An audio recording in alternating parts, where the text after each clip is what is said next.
स्तर पे हैं। स्वामी जी के बारे में आप जानते हैं, प्रकाश जी भी जानते हैं। मंजू अरोड़ा, कई समाज में मेरा परिचय मेरे से कम में मंजू अरोड़ा के पति के रूप में ज़्यादा है। ज़्यादा लोग उसकी निमंत्रण पे आए हैं। पूरे एक बार जिनको स्वागत हुआ, उन सबको बहुत बहुत अभिनंदन, धन्यवाद। आज जो यहाँ कार्यक्रम हुआ है और ये कार्यक्रम आज हमारे देश के जो हमारी समाज में ऐसे काम करने वाले जो अनेकों लोगों की प्रेरणा है, आज उनका यहाँ ये सम्मान समारोह हुआ है। निश्चित तौर पर ये आगामी यूथ पीढ़ी के लिए ये बहुत ही उपयोगी है और ऐसे कार्यक्रमों से समाज के लोगों का एक हौसला अफजाई होता है। और हकीकत में ये जो मनमोहन जी जायसवाल हैं, इन्होंने समय समय पर ऐसे आयोजन करते रहते हैं और इस कार्यक्रम में सभी तरह के लोगों ने आकर जो हमारे रियल हीरो हैं, जो इस कार्यक्रम में अपना योगदान और समय जो उन्होंने अपनी असामान्य प्रतिभा से पूरे देश और दुनिया को एकता और संदेश शांति का मैसेज दिया है और अपनी योग्यताओं से पूरे देश की गौरव बढ़ाया है। आज ऐसे गौरवशाली लोगों का यहाँ सम्मान हुआ है, उनके लिए मेरी यही शुभकामनाएं हैं, बधाई है। जिस तरह से वो काम कर रहे हैं वो निरंतर इस तरह से कार्य करते रहें, मेरी अनेकों शुभकामनाएं हैं। मंत्री महोदय के हाथों दिया गया सम्मान। हाँ, ये बड़ी बात है कि हमारे मंगल प्रभात लोधा जी जो कैबिनेट महाराष्ट्र सरकार में मंत्री हैं और उनकी सरलता सहजता सभी को दिल को छूती है और उनके द्वारा एक सम्मान यहाँ पर सभी सोमा घोषी आदि सभी कलाकार रहे हैं और सभी मंचासीन होकर यहाँ पर जो रियल हीरो थे उनको सम्मानित किया। ये एक तरह से बहुत एकता को देखने की मिलती है और ये बहुत अच्छी बात है। और ऐसे मैं फिर कहता हूँ कि ऐसे आयोजन में एक हौसला अफजाई जिस तरह से होती है वो बहुत ही लंबे दूर तक जाती है और अधिक कार्य करने की ऊर्जा मिलती है। ऐसे कार्य होने चाहिए आपको बार-बार? बिल्कुल होना चाहिए। ऐसे कार्यक्रमों जब समाज में होते हैं तो हमारे लिए एक समाज में एक सौहार्दता का मैसेज जाता है, शांति का मैसेज जाता है। और वैसे तो आप देख रहे हैं कि पूरा देश और पूरी दुनिया किस तरह से आज युद्ध की कगार पर खड़ी है। आज हम सभी लोग यहाँ पर भारत वह देश है जो संस्कृति वसुधैव कुटुंबकम जियो जीने दो की संस्कृति बात करती है और उसी को यहाँ पर हम देख सकते हैं एक नज़ारा कि किस तरह से लोग सभी पूरे भारत के अलग अलग प्रदेशों से यहाँ लोग इस कार्यक्रम में शरीक होने के लिए आए हैं। ये इससे पता चलता है कि हमारी संस्कृति, हमारी भाषा, हमारा खान पान अलग हो, पर हम जब देश की बारी आती है तो हमारे विचार निश्चित तौर पर एक होते हैं और यही ताकत हमारे देश और दुनिया के लिए बहुत बड़ा संदेश देती है। आज इस द रियल हीरो जो प्रेजेंटेशन है और जो मनमोहन जी और ये ग्रुपों ने हम लोगों के लिए, देश के वीर जवानों के लिए और जो हमारे शहीद भाई हुए हैं जिनका नाम उन्होंने the real hero of society का दिया है, उसके लिए तहे दिल से धन्यवाद कहते हैं। जिस तरह का प्रोग्राम लोग जिस तरह से करते रहते हैं उससे ऊर्जावान एक कार्यक्रम है और देश के हर जवान के लिए, हर जनता के लिए बहुत ही मोटिवेशन जिसको कहते हैं, जिसके हम लोग को आज जो सम्मान यहाँ मिल रहा है, इस सम्मान के हकदार जितना हम हैं उतना ये भारत की जनता है, भारत के सभी माताएं बहनें हैं, क्योंकि वो माताएं बहनें हमको तैयार करती हैं। आप जैसे लोगों की जो हमें शक्ति मिलती है, मोटिवेशन मिलता है सरहद पे रहने के लिए, दिन रात जाग कर अपनी सरहद का, और हम उतने सौभाग्यशाली है कि जितना हम इस सरहद के, बहुत ही सौभाग्यशाली कि जो हम देश की सरहद पे अपना ड्यूटी दे के अपने जीवन में और इस देश की रक्षा करने का सौभाग्य मिलता है। और मैं बहुत बहुत धन्यवाद the hero real hero of society का जो ऑर्गेनाइजेशन श्री मनमोहन जी, श्रीमती लोढ़ा जी ने किया, उसके लिए धन्यवाद। हम और पूरा टीम, मैं मध्य प्रदेश से रीवा जिला से संजय सिंह पूर्व फौजी, मैंने देश से 20 साल सेवा किया और मेरे पिताजी भी थे जो 2015 में शहीद हो गए और मैं घर के अकेला उनके BRS लेके और समाज सेवा में शहीद सैनिक का राष्ट्रीय अध्यक्ष भी हूँ और लगातार 4 साल से समाज सेवा कर रहा हूँ। पिछली साल हमारे सर हैं जो इन्होंने बिंद गौरव अवार्ड का ऑर्गेनाइजेशन श्री विष्णु शर्मा जी ने किया था और इस पूरे ऑर्गेनाइजेशन के लिए और सबसे पहले आप लोगों का बहुत बहुत धन्यवाद है कि आप लोगों से सारी जो जनता में हम लोगों की मोटिवेशन देती है। धन्यवाद। जय हिंद, जय भारत। भारतीय सेना में फिजिकल ट्रेनिंग इंस्ट्रक्टर और शहीद कल्याण परिषद का राष्ट्रीय अध्यक्ष होने के नाते द रियल हीरोज सोसाइटी को बहुत बहुत, उनके सारे मेंबरान को बहुत बहुत बधाई देना चाहूँगा, क्योंकि ऐसे सैनिकों जो शहीदों की बदौलत पर ये हिंदुस्तान जिंदा है, सैनिकों की बदौलत पर ये हिंदुस्तान सुरक्षित है, ऐसे शहीदों का करो सम्मान तो हिंदुस्तान मुकम्मल है। इस तरीके से आप लोगों ने हमारा नहीं सम्मान, उन सीमाओं में खड़े हुए सैनिकों का सम्मान किया है, उनको ऊर्जा अफजाई किया है। इस तरीके से सैनिकों का सम्मान होने से देश के सैनिकों में एक आत्मबल, एक जज्बा उत्पन्न होता है। मैं उन तमाम नारी शक्ति को भी बहुत बहुत प्रणाम करना चाहूँगा। कई जैसे डॉक्टर मंजू लोढ़ा जी ने एक कविता कहा था, उसी दरमियान में मैं एक कविता कहना चाहता हूँ कि जिस माटी से सैनिक बेल उगे वो माटी चंदन हो जाती है, जिस माटी का लाल शहीद हुआ वो भूमि स्वर्ग बन जाती है, वो भूमि स्वर्ग बन जाती है।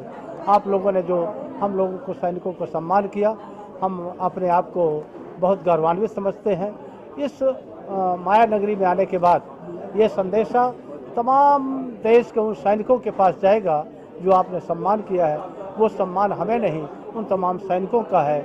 आप सबका सम्मान, आप भी सैनिक हैं, जो सैनिकों के प्रति आप लोग कुछ न कुछ कार्य कर रहे हैं। बहुत सारी ऐसी अभी हमने सुना कि डॉक्टर मेघा जी वगैरह जो असहाय लोगों की सेवा करती है। मैं उन तमाम टीम को 1 जनवरी में मैं एक शहीद कल्याण परिषद के राष्ट्रीय संस्थापक होने के नाते ये आज के कार्यक्रम के तमाम मेंबरानों को आमंत्रित करना चाहूँगा कि एक जब हम कार्यक्रम करेंगे बिंद की शाम शहीदों के नाम, मैं सबको आमंत्रित करता हूँ। मैं आपके इस चैनल के माध्यम से ये कहना चाहूँगा कि सारे के सारे लोग 17 जो इस हिंदुस्तान का दिल है, जब दिल धड़कता है तब कहीं न कहीं कुछ होता है। तो मैं चाहता हूँ कि इस दिल की धड़कन को और ज़्यादा गति प्रदान करने के लिए तमाम सारी टीम के मेंबरान सप्ताह पधारेंगे। यही आशा और विश्वास के साथ मैं पुनः द रियल रोज सोसाइटी को बहुत बहुत बधाई देना, उनके तमाम मेंबरानों को जो हम लोगों को सम्मान देकर अपने आप को हम गौरवान्वित कर देते हैं। धन्यवाद आप मीडिया बंधुओं को भी कि सैनिकों के कार्यक्रम को आप ज़्यादा से ज़्यादा प्रसारित करते हैं। आपको भी बहुत बहुत बधाई। धन्यवाद। I am commander SD Singh. मुझे मानवत किया था, इन्होंने बुलाया था जायसवाल जी ने इधर आने के लिए। तो लाइक अभी मैं इंडियन नेवी से हूँ, तो मैंने जो ऑपरेशंस किए हैं वो ट्रिंकमली ऑपरेशंस हैं और ऑपरेशन प्रोग्राम में काम किया है। और जनरली मेरी ड्यूटीज़ रही थी commanding officer of various units and warships. तो ये जो इन्होंने दिया है, सम्मान दिया है, बहुत अच्छी बात है। इससे इनकरेजमेंट मिलती है, जो आने वाले जो लोग हैं जो फौज में ज्वाइन करेंगे उनको एक प्रेरणा मिलती है। से भी इस तरह के कार्यक्रम बहुत अच्छे लगते हैं कि जहां हम एक सम्मान प्रकट कर सकते हैं अपने उन जाबाज सिपाहियों के प्रति, उन शहीदों के प्रति जिन्होंने हमारे लिए ही अपने आप को, अपना जीवन समर्पित कर दिया, देश के लिए समर्पित कर दिया। तो इस तरह के कार्यक्रम मैं तो सोचती हूँ कि और निरंतर होने चाहिए, ताकि उन्हें लगे कि हमारे देश की जो जनता है, ये 125 करोड़ जनता है, ये हमारे साथ खड़ी है। तो वो उसी जोश के साथ और ज़्यादा सरहद पर जाकर युद्ध कर सकते हैं, लड़ सकते हैं। देखिए कब कहाँ से कौन सी गोली आएगी पता नहीं है। और जब इनको विदा करते हैं एक विजय तिलक लगाकर, घर वालों ये नहीं जानते हैं कि वापस घर आएंगे कि नहीं आएंगे, लेकिन फिर वो भी यही कहते हैं कि कभी भी पीठ पर गोली मत खाना, सीने पर गोली खाना और तिरंगे की खातिर तिरंगे में लिपट कर आ जाना। तो ऐसे लोगों को तो मैं हमेशा नमन करती हूँ। कविता मैं कई बार मैं लिखती हूँ कि इन लोगों की जो घर वाले हैं वो क्या सोचते हैं जब ये जाते हैं सरहद पर। तो एक कविता मैं आपको सुनाना चाहती हूँ कि कभी कभी मेरे दिल में ये ख्याल आता है कि इस बार जब तुम आओगे, तुम संग उन सारी यादों को फिर से जीऊँगी जो हमारे नए नए प्रणय की खुशबू थी। इस बार तुमको जल्दी न जाने दूंगी, जिद करके रोक लूँगी। भगवान से ये प्रार्थना करूँगी कि काश कुछ दिनों के लिए सारे टेलीफोन और मोबाइल बंद हो जाए, पर ये कहाँ संभव है। सपनों की दुनिया जब हकीकत की चट्टान से टकराती है तो सारे के सारे काश बिखर जाते हैं और टुकड़े नश्तर की तरह चूटने लगते हैं। तुम्हारा इंतज़ार करते हुए बूढ़े माता पिता हैं, भाई बहन, बच्चे, दोस्त, यहाँ तक कि पूरा गांव है। मेरे हिस्से के समय में तो न जाने कब घंटी घनघना उठेगी और सरस से तुम्हारा बुलावा आ जाएगा। मैं नहीं जानती, बस जानती हूँ तो इतना कि तुम संग बिताए छोटे छोटे पलों को भी अपने दिल की कोठरी में कैद कर लूँगी और फिर एक बार इंतज़ार की लंबी घड़ियाँ काट लूँगी, इंतज़ार की लंबी घड़ियाँ काट लूँगी।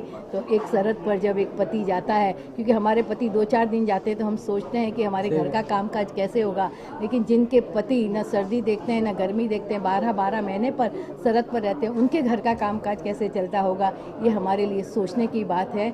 इसलिए एक युद्ध लड़ता है एक सिपाही सरहद पर, लेकिन उसके साथ साथ एक पूरा परिवार भी घर बैठे युद्ध लड़ता है। तो उनके इस जज्बे को हमें नमन करना चाहिए, सलाम करना चाहिए। मंगल सर भी आ चुके थे यहाँ पे, हौसला देगा, क्या कुछ कहेंगे? हाँ, मंगल सर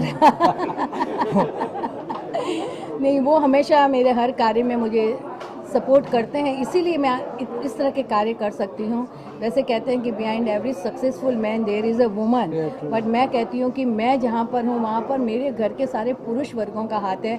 जैसे मेरे ससुर जी, मेरे पिताजी, फिर मंगल जी, मेरे दोनों बच्चे, और यहाँ तक कि अब मेरे पोते पोती और मेरी बहुएँ भी, तो सारी मुझे सपोर्ट करती हैं। तब मैं चिंता रहित होकर घर का, मुझे घर की जिम्मेदारी से, मतलब वो भी मैं पूरी निभाती हूँ, वो नहीं है कि मैं कहीं भी उसको नज़रअंदाज करती हूँ, लेकिन उसके साथ साथ मैं ये सामाजिक कार्य कर सकती हूँ, क्योंकि अगर परिवार साथ में न हो ना तो एक महिला कुछ भी नहीं कर सकती है। तो ये परिवार का साथ है, इसलिए हम यहाँ पर हैं। बस आप क्या कहेंगे? जी, मैं सबसे पहले मनमोहन जी को बधाई दूंगा, इतना अच्छा प्रोग्राम कराया। हीरोज़, रियल हीरोज़, और मैम का भी हिंदी साहित्य का प्रोग्राम था, तो जिसमें कुछ कविताएं पढ़ी गई, बहुत अच्छे से हुआ प्रोग्राम। और मनमोहन जी हमेशा लोगों को इंकरेज करते रहते हैं, कोशिश करते रहते हैं, उनके माध्यम से लोग आगे बढ़े। मंजू जी हमेशा सपोर्ट करते हैं। और मंगल सर आए, और जैसे मंगल सर ने बोला कि लोग मुझे मंजू जी के नाम से जानते हैं, तो ये मतलब उनका प्यार है, उनका एक समर्पण है मंजू जी के लिए। और मैं चूँकि कविता के लिए आया था, तो एक कविता, चूँकि मंजू जी माँ के समान है, तो मैं एक माँ की कविता सुना देता हूँ जो मैंने अपनी माँ के सामने लिखी थी। मेरी आँखों के तारे मेरे राज दुलारे, मेरी आँखों के तारे मेरे राज दुलारे, जीवन के सहारे लगते हो प्यारे, तेरी आँखों में देखूं मैं सपने सारे, तू मेरे सहारे मैं तेरे सहारे, मेरी हर दुआ में तू, कामना में तू, बस तू ही तू, मेरी मन्नत में तू, मेरी जन्नत है तू।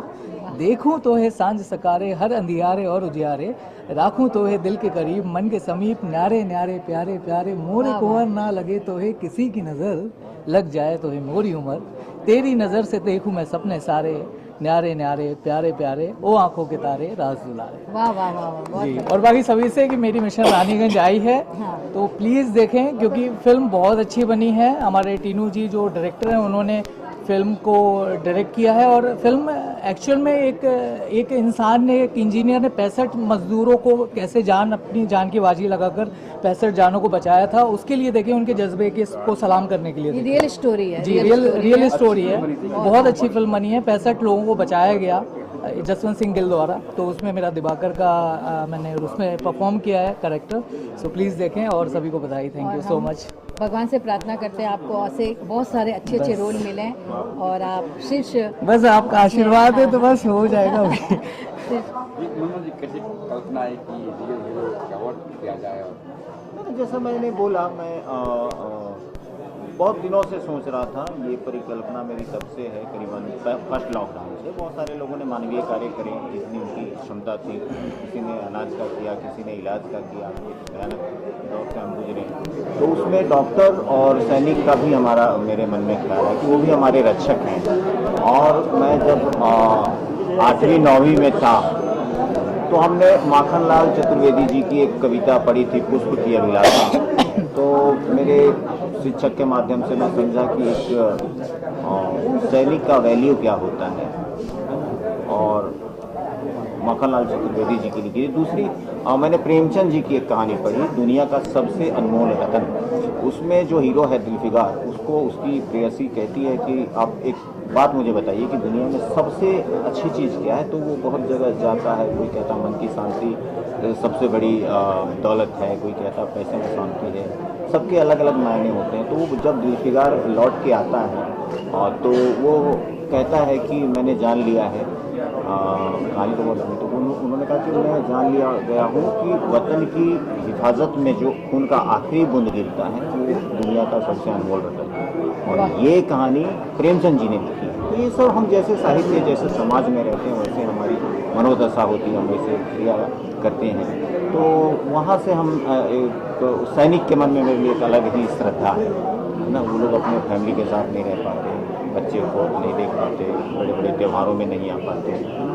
तो सैनिकों को सम्मानित करके मुझे आज एक खुशी है। मैंने बहुत सारे कार्यक्रम करे, एक कार्यक्रम जिसका एक अपना महत्व हो। मेरे शो में ग्लैमर वर्ल्ड से लोग कम होते हैं, बट उसका एक वैल्यू हो जाता है। मंजू भाभी जैसी हैं, मेरी माता स्वरूपा हैं, तो इनका आशीर्वाद रहता है, तो मुझे किसी और की क्या जरूरत है। हम लोग जितने अपने दायरे में कर सकते हैं, हम हमेशा कुछ एक विषय की बात करते हैं, चाहे वो हमने एसिड विक्टिम्स के लिए किया, चाहे हमने नारी शक्ति के लिए गवर्नर साहब के हाथ से करा। तो मेरा कोशिश है कि हम फालतू न भीड़ लगाए, उसका कुछ मतलब होना चाहिए। कहाँ से सैनिक आए थे, कहाँ का? अलग अलग कार्यक्रमों में मिलते गए, जुड़ते गए, क्योंकि मेरा भी जर्नी 13 साल का हो गया है। तो लोग मिलते हैं और मन साफ हो, सच्चा लगन हो तो लोग मिल ही जाते हैं। और क्या कुछ आगे कुछ मैं जैसा मैंने कहा कि जैनिज्म को आज पूरी दुनिया समझे, जीव दया को खास, और कुछ जैन मुनि हैं, उनके माध्यम से मतलब पूरे विश्व को एक शांति का संदेश ऐसे अवस्था में जो एक युद्ध और महायुद्ध और महाविनाश की आशंका बननी हुई है, तो एक भारत की तरफ से जाना चाहिए। तो बुद्धिज्म एक अलग डिवाइनिटी है, महावीर स्वामी का दर्शन अलग है। महावीर स्वामी का जो दर्शन है, खास करके अहिंसा के बारे में, वो लोग जानना चाहिए। आज लोग बहुत सारे बम खरीद लेने में अपनी स्ट्रेंथ समझते हैं, हम किसी को माफ़ कर देना, संधि करना, ये बड़ी बात है। और इंडिया की तरफ लोग एक उम्मीद की नज़र से देखने लगा है, खास करके मोदी जी के आने के बाद। तो लोग लॉकडाउन से गुजर रहे हैं, इंडिया जो है वैक्सीनेशन दे रहा है कुछ एक देशों को, कहाँ 1-2 देशों की लड़ाई है और इंडिया अनाज भेज रहा है, अभी 6 महीना साल भर की बात है। तो आप लोग हीरो, जब तक आप कुछ करोगे नहीं तब तक जय जयकार होगा नहीं। आज वैश्विक लेवल पे जो एक भारत का सम्मान बढ़ा है, उसके नायक हमारे माननीय प्रधानमंत्री जी, और ये मैसेज जाना चाहिए दुनिया को। दूसरा जो मेरा कार्यक्रम होगा, कार्डियक अटैक के बहुत सारे केसेस अपने लॉकडाउन के बाद, कि आज वो चल बसे, वो 30 साल का आदमी, 50 साल का आदमी, जो हम सोचते थे अभी और 40 साल जिएगा, अचानक न्यूज़ आता नहीं रहे। ऐसे महीने में 2-3 न्यूज़ आने लगे लॉकडाउन पर, पता नहीं हवाओं में क्यों। तो अब ये क्या है, क्यों है? तो कार्डियक अटैक एक ऐसा चीज़ है जो कैंसर से भी खराब चीज़ है। कैंसर कम से कम आपको कुछ साल देता है, आप समझ सकते हैं, अगर आप परहेज करें, जाँच करें तो बच सकते हैं। और कार्डियक अटैक 2 सेकंड में खत्म। आपके घर में भी डॉक्टर है तो आपको नहीं बचा पाएगा। तो ये बहुत भयानक चीज़ है, बहुत ज़्यादा हो गया अभी। हम सबको अपनों से प्यार है, खुद से प्यार है, जीने की मतलब लोग आज देख रहे हैं कि गरबा खेलते खेलते, जिम करते करते, लोग बोलते हैं ना फिटनेस का ध्यान रखो। मैं तो आज जिम करता हूँ तो मुझे डर लगता है भाई, मतलब 2-3 केस हो गए, मुझे लगता है कि बेटा ही गया, कुछ नहीं करके आके घर में बैठा, जूते खोलते खोलते। बिल्कुल बिल्कुल। तो ये एक संजीदा विषय है। ये कार्यक्रम मैं किस लेवल तक लेके जाऊंगा, मेरा मैसेज कहाँ तक जाएगा, मैं पूरी दुनिया को नहीं बचा सकता। मेरे जितना भी मेरा परिधि है, मेरा जहाँ तक क्षमता है, सोशल मीडिया, डिजिटल मीडिया के माध्यम से हम जहाँ तक पहुँचेंगे उतना लोग जाएंगे। अब जैसे विश्व शांति का इवेंट करूँगा, अब ये जरूरी नहीं कि पूरी दुनिया सुधर जाएगी और युद्ध नहीं होगा, होता रहेगा, मगर एक कुछ लोग कम, कुछ भी सुधर जाते हैं तो हमारा सफल हो जाता है कार्यक्रम। हाँ बस बिल्कुल। अच्छा नमन सर, मंगल जी आज सर आ चुके थे कार्यक्रम में, तो थोड़ा बढ़ गया। इनके नाम में मंगल है तो मंगल ही हो जाता है प्रोग्राम, मंगल ही प्रोग्राम हो जाता है। आज एक उनका जो देश और देश के बाहर जो आज उनका एक कद है, तो उनकी जो बिजनेस स्ट्रेटजीज हैं, उनके हम फैन हैं, हम सीखना चाहते हैं, देखना चाहते हैं, बनना चाहते हैं उनके जैसा। तो वो भी हमारे नायक हैं। कितना काम किया उन्होंने समाज के क्षेत्र में, चाहे वो राजनीति का क्षेत्र हो, चाहे घर दिया उन्होंने रहने को। घर से बड़ा क्या, घर एक बेसिक और बड़ा सब। हम मकान को घर बनाए। सही बात। ये भी एक अच्छी बात है। तो घर देना, सुरक्षा देना, विषम परिस्थितियों में सपोर्ट करना, लोगों को गाइड करना, एक टीम को चलाना, इतने लाखों लोगों को रोजगार देना, लाखों करोड़ों लोगों को बम्बई जैसे जगह में घर देना, बहुत बड़ी बात। मंगलमय हो गया मैं। Thank you sir, thank you.